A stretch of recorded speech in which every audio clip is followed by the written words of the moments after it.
Hindavi Swarajya news, जनतेसाठी एक पाऊल पुढे। चांदवड रस्त्याची दयनीय अवस्था, नागरिक त्रस्त, रस्ता दुरुस्ती करा अन्यथा मनसे स्टाईल आंदोलनाचा इशारा।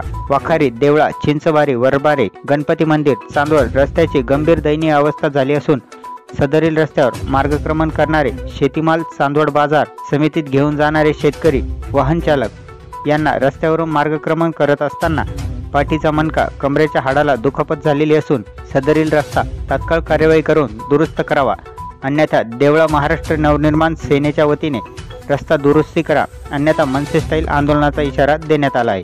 याबाबतचे निवेदन माननीय गट विकास अधिकारी चांदवड देवळा, माननीय उपविभागीय अधिकारी चांदवड व अन्य प्रशासकीय यंत्रणा यांना देण्यात आले आहे। निवेदन देताना माननीय उपजिल्हाध्यक्ष नाना विस्पुते, नितीन थोरे पाटील, अध्यक्ष विधानसभा चांदवड देवळा दत्ताभाऊ पवार, तालुकाध्यक्ष आकाश नाना थोरात, उपतालुकाध्यक्ष प्रवीण निकम, उपतालुकाध्यक्ष आप्पा कुलकर्णी, संघटक संजय दैवरकर, मनसे पदाधिकारी उपस्थित होते। तालुका प्रतिनिधी उस्मान शेख, हिंदवी स्वराज्य न्यूज, येवला।